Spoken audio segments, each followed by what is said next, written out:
Nah, oke, udah siap semua Mbak Jo dan Mbak Nida. Oke, silahkan dimulai presentasinya. Baik, selamat malam Bu Indri dan teman-teman semua. Kali ini saya dan Nida ingin mempresentasikan tentang analisis bisnis waterpark di Pulau Bintan. Kabupaten Bintan ada di Kepulauan Riau itu mengandalkan sektor pariwisata karena posisi geografisnya itu dekat dengan Singapura yang menjadi kekuatan dalam menjaring wisatawan mancanegara. Kepulauan Riau juga menjadi penyumbang wisatawan mancanegara ketiga terbesar di Indonesia. Dan kunjungan wisatawan di Pulau Bintan itu meningkat setiap tahunnya. Kenapa memilih bisnis waterpark di Pulau Bintan? Karena Kabupaten Bintan itu kaya akan atraksi wisata alam dan budaya. Tetapi belum banyak jenis wisata buatan seperti waterpark. Dan kedua, dapat menjadi salah satu destinasi liburan untuk keluarga. Ketiga, memiliki prospek bisnis yang menjanjikan dan dapat meningkatkan jumlah wisatawan. Empat, bisnis waterpark dapat dikembangkan di kawasan Bintan Resort karena letaknya paling dekat dengan akses masuk bagi wisatawan mancanegara, yaitu melalui Bandar Bentan Telani Ferry Terminal. Wahananya ini yang ditawarkan ada drop down slide, water coaster, racing mat, tornado, boomerang, tube slide, speed slides, lazy river, wave pool, kiddies area, water volley pool, dan leisure pool. Dan ini fasilitas yang disediakan ada food court, ruang locker, toilet, souvenir shop, ada photo booth juga, area untuk berjemur, ada pool bar, ada first aid room, ada wifi juga untuk internet, dan ada ruang locker juga buat naruh barang-barang pengunjung, dan kamar mandi dan kamar bilas. Aspek-aspek SKB. Pertama, aspek pasar dan pemasaran. Teknik advertising, personal selling, public relation, dan publicity dan merchandising akan dipilih untuk mempromosikan usaha. Bisnis waterpark akan melakukan pemasangan papan reclaim, banner, membuat brosur, serta membuat website. Membuat endorsement dengan travel influencer untuk memberi komentar mengenai waterpark dengan tujuan agar dapat lebih dikenal oleh masyarakat luas. Bisnis waterpark akan menggunakan dua jenis teknik distribusi dalam memasarkan produk, yaitu distribusi langsung dan tidak langsung. Distribusi langsung itu seperti menawarkan produk kepada pengunjung langsung, dan distribusi tidak langsung itu bekerja sama dengan perusahaan e-commerce seperti Expedia dan Traveloka dengan tujuan untuk menjangkau pengunjung yang lebih luas.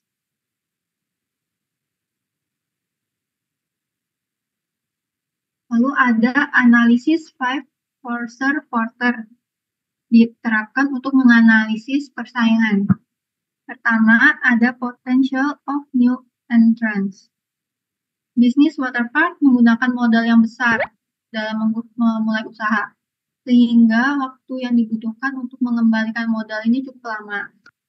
Perizinan yang dibutuhkan untuk menjalankan bisnis akan dibantu oleh pengelola kawasan. Sumber daya perusahaan tidak mudah ditiru dalam waktu singkat. Dua, power of customer. Konsumen memiliki hak untuk menggunakan produk yang ditawarkan oleh pesaing. Konsumen akan memilih perusahaan yang lebih menguntungkan, terutama konsumen yang cenderung sensitif terhadap harga. Tiga, power of supplier.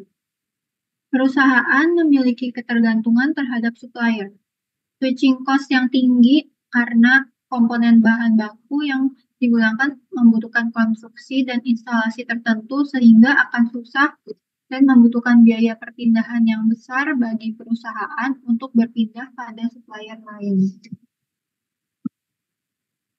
4. Trade-off substitutes product.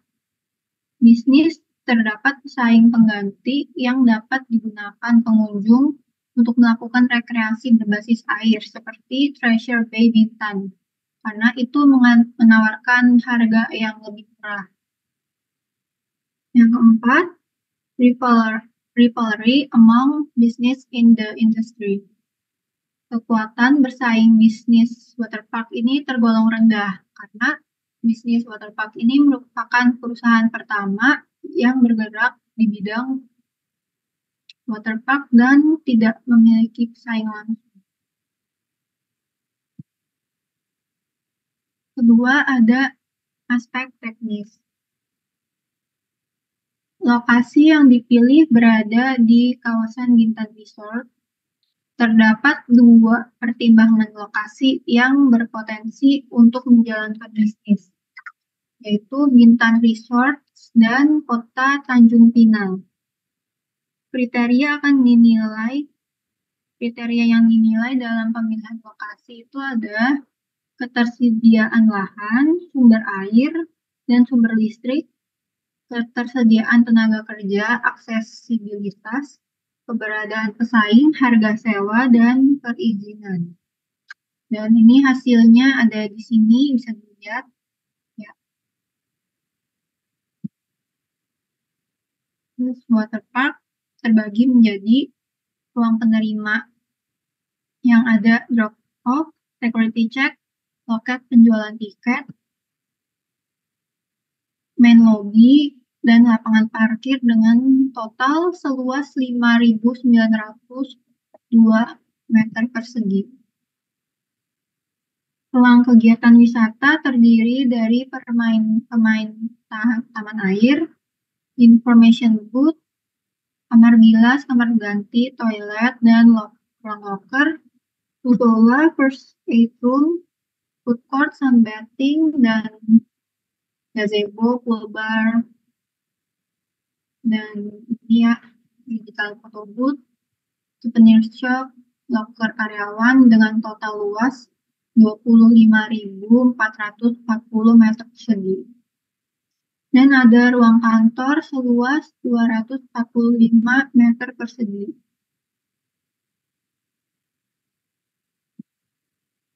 Teknologi yang akan dimanfaatkan itu adalah sistem informasi dan teknologi, terutama seperti teknologi pengolahan air kolam, kemudian teknologi yang menggunakan gelombang elektromagnetik untuk mempermudah pemindaian data baik untuk akses masuk, peminjaman loker, atau bahkan sebagai alat pembayaran tanpa tunai. Teknologi sound system, Wi-Fi, CCTV, dan lainnya yang dapat memaksimalkan pengalaman pengunjung dan mendukung berjalannya bisnis waterpark. Ini itu adalah alur kegiatan pengunjung, ya. 3, ada aspek finansial, analisis.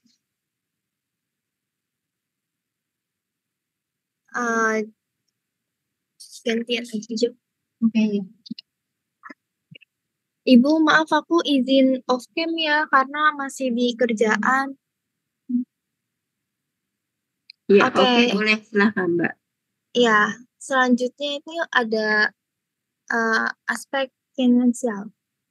Analisis investasi adalah proses untuk memperkirakan nilai pasar saat ini dari harta yang dimiliki dan dibandingkan dengan biaya untuk memperoleh atau mengembangkan harta tersebut.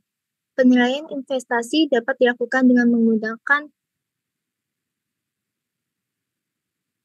masih sebelumnya, Ju. Oke, penilaian investasi dapat dilakukan dengan menggunakan metode seperti yang pertama itu payback period atau PP, yaitu jumlah waktu yang diperlukan proyek untuk membayar kembali investasi ekuitas awal. Kedua, ada internal rate of return atau IRR. Sebuah diskon di mana membuat NPV dari investasi sama dengan nol jika IRR lebih besar dari WACC, maka bisnis dapat dikatakan layak untuk dijalankan. Sedangkan jika IRR lebih kecil daripada WACC, maka bisnis tidak layak untuk dijalankan. Ketiga, ada weighted average cost of capital atau WACC, jumlah hutang dan jumlah arus kas yang direlokasikan pada investor yang dibagikan dengan jumlah modal yang disediakan. Selanjutnya ada net present value, adalah menghitung selisih antara nilai aset sekarang dan harga beli atau biaya pengembangan. Jika aset sekarang lebih besar dari biaya, maka investasi dikatakan layak. Yang terakhir ada profitability index untuk mengatur keefektifan sebuah manajemen dalam mencapai keuntungan dan pengembalian modal dari investasi yang sudah dilakukan. Jika PI lebih besar dari 1, maka sebuah bisnis dapat dikatakan menguntungkan. Sedangkan jika PI lebih kecil dari 1, maka sebuah bisnis akan mengalami kerugian.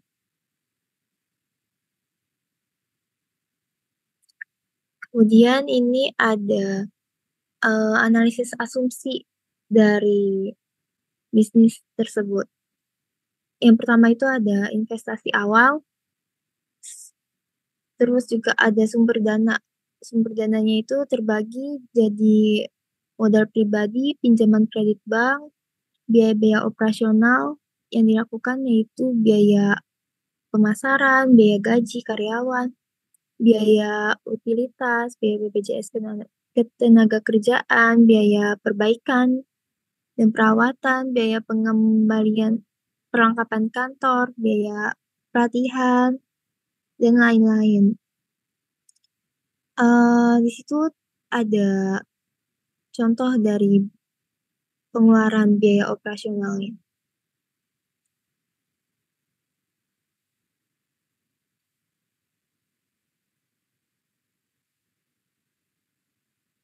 Yang pertama itu ada income statement atau laporan laba rugi. Yang pertama pendapatan, yang kedua ada beban operasional, yang ketiga beban modal, terakhir laba atau rugi. Kemudian ada laporan arus kas masuk, arus kas keluar, arus kas bersih. Selanjutnya ada penilaian investasi, ada payback period, ada internal rate of return, ada net present value, ada profitability index, ada weighted average cost of capital. Kemudian ada titik impas, penjualan yang berhasil yang menghasilkan laba dan sama dengan biaya. Proyeksi neracanya itu ada total aset lebih besar dari total utang plus total modal. Income statement-nya laba kotor lebih besar dari 0. Laba sebelum bunga dan pajak, EBIT-nya lebih besar daripada 0. Laba setelah pajak lebih besar dari 0 juga. Laporan arus kas bersih lebih besar dari 0. Titik impas penjualan lebih besar. Penilaian investasi payback period sama dengan 9 tahun 11 bulan 26 hari. Jadi PI-nya lebih besar dari 1. Lanjut. Kemudian ada aspek organisasi dan manajemen. Aspek manajemen dan organisasi digunakan untuk meliputi kesiapan sumber daya manusia dan mencari bentuk struktur organisasi yang sesuai dengan usaha yang akan dijalankan. Bentuk badan usaha perlu ditentukan dalam mengelola organisasi, seperti perseroan terbatas untuk usaha yang memiliki waktu usaha dan membutuhkan investor. Kebutuhan sumber daya manusia merupakan salah satu aspek dalam manajemen operasi yang perlu direncanakan pada awal proyek. Analisis pekerjaan dilakukan terlebih dahulu untuk menentukan kualifikasi dan spesifikasi karyawan yang tepat dan sesuai. Analisis pekerjaan adalah prosedur untuk menentukan tugas dan keahlian yang dibutuhkan dari suatu pekerjaan dan manusia yang dipekerjakan untuk posisi tersebut. Hasil dari analisis pekerjaan ini berguna untuk penulisan deskripsi pekerjaan dan spesifikasi pekerjaan.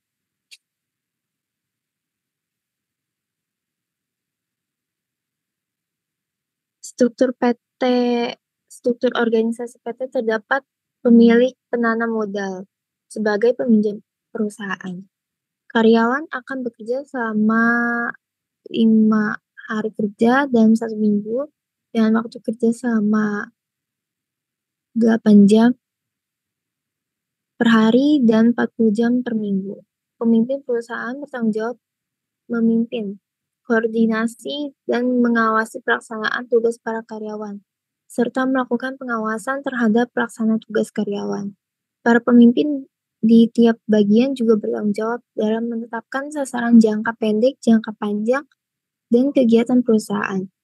Kebutuhan sumber daya manusia untuk Waterpark mencakup berbagai jabatan seperti komisioner, direktur, operasional dan maintenance manager, asisten manager, finance staff, operational dan maintenance staff, public relations staff, sales marketing staff, pool attendant, lifeguard, medical team, technician, security officer, atau staff personal dan office boy. Struktur organisasi seperti bisnis Waterpark terdiri dari beberapa bagian seperti pemimpin perusahaan atau direktur utama sebagai kepala eksekutif atau CEO. Direktur operasional atau COO, direktur keuangan atau CFO, dan lain-lain.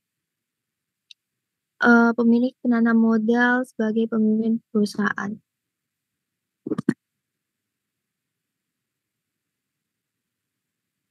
Di sini ada implikasi manajerial.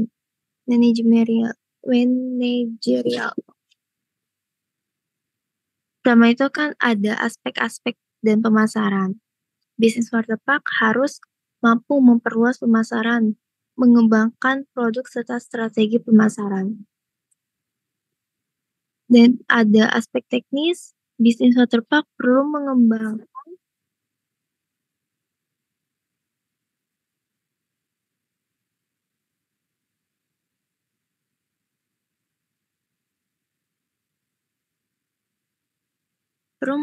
alur aktivitas pengunjung dengan memperhatikan aspek-aspek dalam teknik manajemen pengunjung.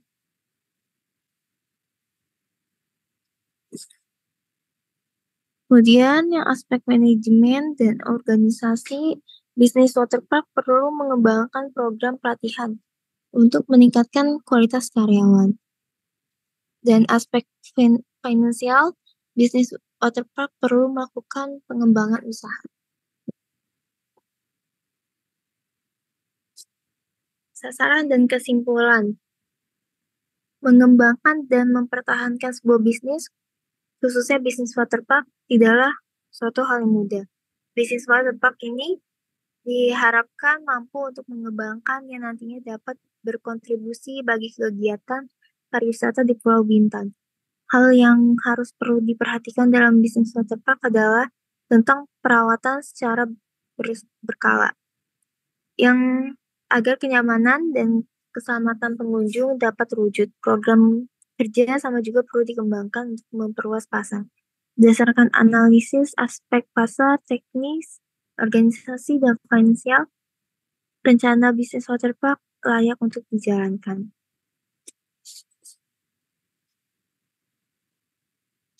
Terima kasih. Mungkin ada pertanyaan dari teman-teman. Ya, oke, terima kasih Mbak Jo dan Mbak Nida, presentasinya bagus sekali ya. Jadi teman-teman, ini adalah gambaran ya penerapan dari analisis kelayakan bisnis ya. Kemarin ada yang nanya ya, gimana Bu nanti diajari nggak cara membuat analisis kelayakan bisnis? Nah, mungkin teman-teman juga sebagian ada yang bertanya-tanya ya, gimana sih penerapan dari analisis kelayakan bisnis? Nah ini seperti yang teman-teman presentasikan ya, dan yang teman-teman buat. Nah, itu adalah penerapan dari ilmu analisis kelayakan bisnis. Jadi sebelum bisnis itu dijalankan ataupun dikembangkan ya, dibuat dulu analisis kelayakan bisnis ya teman-teman. Apalagi seperti yang dicontohkan Mbak Jo dan Mbak Nida ini, bisnis waterpark ya, itu membutuhkan modal yang besar ya. Ini tadi saya lihat modalnya itu sampai 35 miliar lebih ya. Modal pribadi 35 miliar ya. Pinjaman kredit bank 90,5 miliar nih, banyak ya, bermiliar-miliar, banyak banget nih ya modalnya ya. Ya. Kemudian investasi awal 125 bener nih miliar ya, bener banget. Banyak banget nih modal yang harus dikeluarkan ya untuk bisnis ini ya, teman-teman ya.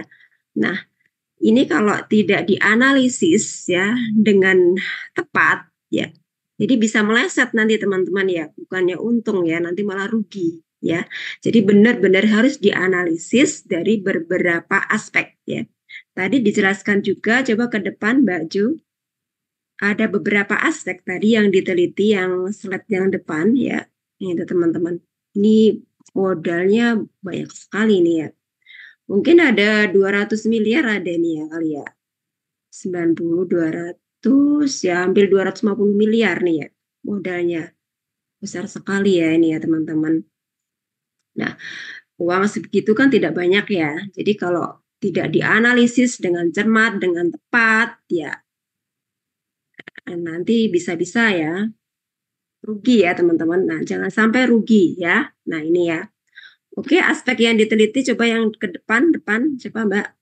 Ya, kita belajar ya sama-sama ya teman-teman. Nah, setelahnya kalau teman-teman bisa ya membuat ini ya PowerPoint ini ya dan memahami jurnal ya dari analisis kelayakan bisnis, teman-teman tuh sudah bisa ya menguasai materi analisis kelayakan bisnis. Nah, gitu ya teman-teman. Nah, nih yang pertama di sini ya, aspek yang dianalisis adalah dari aspek pemasaran ya, aspek pasar dan pemasaran ya. Nah, kita perlu mengetahui dulu sebetulnya ya, apa sih yang potensial ya, di pulau mana, Bintan ini ya. Ya, Mbak ya, Pulau Bintan ya. Sepertinya ya tadi saya lihat ya. Ya, Pulau Bintan. Nah, kira-kira apa sih yang potensial di Pulau Bintan tersebut untuk dikembangkan? Nah, itu awalnya di situ ya.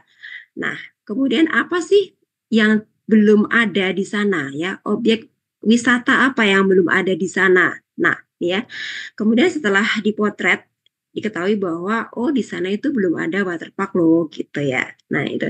Sedangkan banyak wisatawan-wisatawan yang berkunjung ke sana. Nah, tentunya mereka juga membawa keluarganya kan, tidak mungkin orang tuanya sendiri yang pergi ke sana, membawa keluarganya, anak-anak gitu, butuh hiburan ya. Nah, maka tercetuslah ide untuk membuat bisnis waterpark.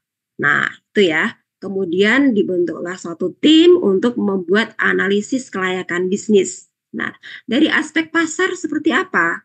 Kira-kira minat wisatawan yang pergi ke sana itu tinggi nggak sih? Gitu. Nah, itu perlu diadakan juga survei ya. Survei kira-kira dari wisatawan-wisatawan tersebut itu membutuhkan wisata apa ya gitu yang belum ada di sana. Nah, gitu ya. Nah, setelah surveinya bagus, minat wisatawan ataupun calon wisatawan ya itu bagus, ya kemudian dibuatlah aspek analisis berikutnya. Nah, ini ya. Jadi beberapa penilaian di sini aspek pasar dan pemasaran gitu ya. Ini ya tadi sudah dipresentasikan Mbak Jo ya.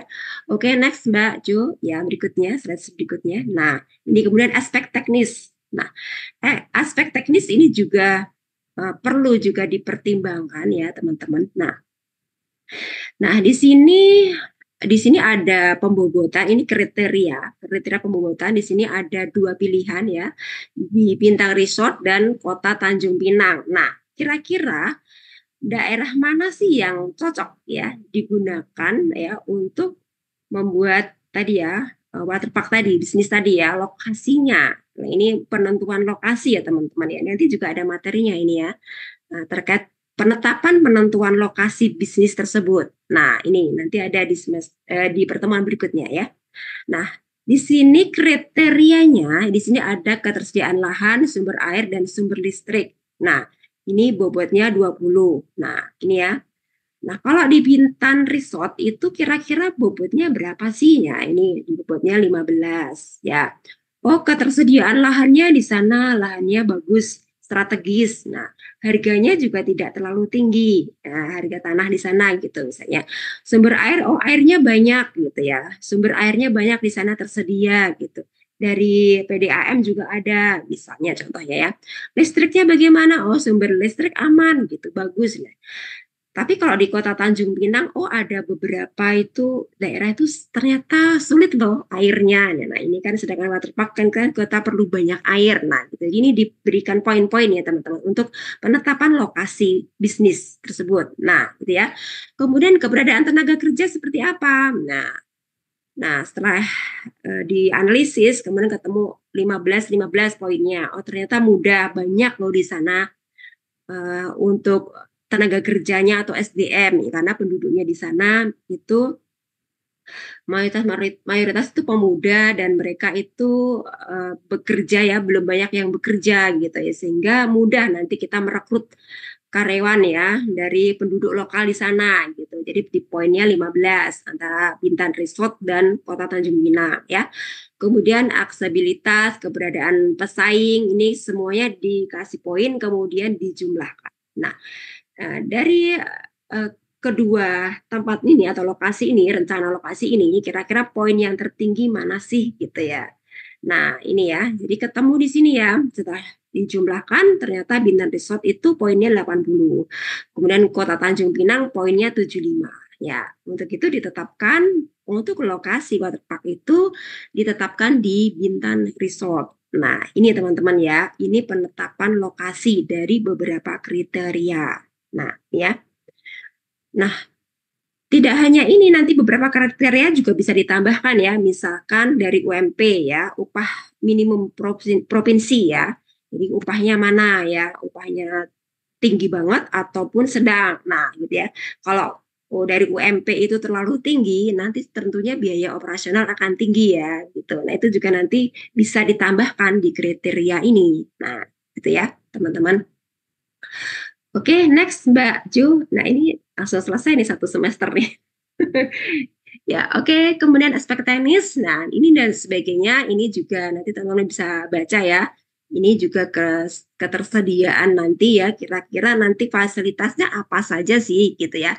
Yang akan dikembangkan di wahana tersebut. Nah, itu ini perlu juga dianalisis ya. Kira-kira konsumen itu atau wisatawan itu suka apa sih gitu ya, permainan-permainan apa yang biasanya ada di waterpark. Nah itu perlu juga dianalisis ya. Oke, next. Oke, selanjutnya, nah ini alur kegiatan pengunjung. Nah ini juga perlu ya, perlu juga dianalisis nanti kira-kira alurnya seperti apa. Nah ini ya, jadi nanti juga ini terkait dengan layout. Nah itu teman-teman, ada juga nanti materinya, penetapan layout ya dari bisnis waterpark tersebut. Jadi layoutnya biar runut gitu ya. Jadi tidak habis dari depan ke belakang, terus ke tengah, ke depan lagi. Nah, itu kan nanti pengunjung jadinya bolak-balik nah gitu ya. Jadi tidak nyaman. Ini juga perlu dicermati ya, dianalisis dengan tepat ya. Jadi alur nanti seperti apa. Nah, ini ya jadi layout ya. Kalau misalnya rumah makan juga layoutnya nanti ya dari pengunjung gitu ya. Nanti dia pesan ya, kemudian nanti setelah pesan itu alurnya kemana, kemudian nanti dapurnya di mana. Nah, itu juga harus jelas layoutnya gitu ya. Jadi dari masing-masing bisnis itu tentunya layoutnya berbeda ya, disesuaikan dengan bisnisnya masing-masing ya. Oke. Oke, next Mbak. Ya. Nah, ini aspek finansial. Nah, aspek finansial ini ya nanti akan kita pelajari setelah ujian tengah semester UTS ya. Ada payback period, net present value, profitability index. Nah, ini ya. Payback period itu adalah untuk mengetahui ya. Jadi berapa tahun sih bisnis tersebut akan kembali modal. Nah, ini ya, tadi saya sempat ini ya membaca di sini ya. 9 tahun teman-teman ya payback periodnya. Jadi kembali modal 9 tahun lama jugaannya. Nah, untuk itu kalau masuk ke sana harganya mahal gitu ya. Jadi teman-teman yang punya putra-putri ya ini sudah berkeluarga ya, ingin mengejak ke waterpark gitu ya. Oh, biayanya mahal banget ya, wajar ya karena modalnya memang banyak dan biaya pemeliharaannya juga besar. Nah, gitu ya teman-teman. Bahkan payback periodnya itu sampai 9 tahun, lama banget ya untuk kembali modal. Nah, itu kalau tidak dianalisis dengan cermat gitu ya, ataupun tidak dikelola dengan baik, manajemennya tidak baik, jadi sebelum 9 tahun belum kembali modal nanti tutup ya, bangkrut. Nah, itu ya teman-teman. Dan ini juga perlu promosi ya, pemasaran. Pemasarannya ini harus handal nih. Jadi bagian pemasaran, marketingnya. Nah, ini ya, kalau marketingnya tidak handal, tidak bagus, ya nanti pengunjung yang datang sedikit. Nah, itu ya rugi ya teman-teman. Nah, itu harus diperkirakan. Kira-kira sehari itu berapa sih omsetnya, pendapatannya berapa ya, sebulan berapa, setahun berapa. Nah, itu ya kira-kira nanti untuk bayar operasional gitu. Nah, itu masih untung nggak sih? Nah, itu harus benar-benar secara finansial, harus benar-benar dihitung. Nah, gitu ya. Oke, next, Mbak. Lanjut. Slide berikutnya. Halo, Mbak Ju, slide berikutnya. Nah, oke, berikutnya lagi. Ini kita pelajari setelah UTS ya, dari aspek finansial. Oke, next. Coba. Nah, ini ya, biayanya besar banget ya teman-teman ya. Ini ya, sekitar berapa ini? 200 atau 300-an miliar nih. Oke, next. Nah, ini banyak banget nih. Nah, ini ya teman-teman. Di sini ya, payback period. Di sini ya teman-teman. Ya, lihat ya. 9 tahun 11 bulan 26 hari. Nah, ini ya, hampir 10 tahun baru kembali modal nih ya. Nah, itu lama sekali ya, teman-teman. Nah, itu. Jadi, ini benar-benar harus dianalisis dengan cermat bisnis ini ya, karena payback periodnya itu kembali modalnya itu lama ya, hampir 10 tahun ya, gitu ya. Mungkin kalau dari awal bisnis itu belum berkeluarga sampai menikah sampai anaknya SD mau lulus SD kali baru kembali modal ini ya ibaratnya seperti itu ya. Ini harus benar-benar manajemennya bagus, dikelola dengan bagus ya, marketingnya bagus gitu ya. Jadi jangan sampai sebelum kembali modal itu sudah sepi bisnisnya, tidak ada pengunjung. Nah, seperti itu ini pertimbangkan ya karena banyak waterpark itu yang belum sampai 5 tahun itu sudah gulung tikar, sudah tutup. Nah, ini ya, manajemennya itu harus karena menghitung payback period ya, net present value, dan sebagainya. Nanti kita akan belajar cara menghitungnya setelah ujian tengah semester nanti di bab aspek keuangan. Nah, oke. Kurang lebih seperti ini ya teman-teman nanti penerapan analisis kelayakan bisnis. Nah, oke, setelah kita analisis nanti outputnya itu adalah menentukan layak atau tidaknya bisnis tersebut dijalankan atau dikembangkan. Itu outputnya dari beberapa aspek yang kita analisis nanti dibuat kesimpulan ya. Layak atau tidak sih bisnis tersebut dikembangkan atau dijalankan. Nah, gitu ya, kurang lebih terkait dengan analisis kelayakan bisnis penerapannya. Ya, bagus sekali ya Mbak Jo dan Mbak Nida ya. Saya berharap di minggu berikutnya teman-teman akan semakin paham ya dengan presentasi berikutnya semakin paham tentang penerapan ilmu analisis kelayakan bisnis.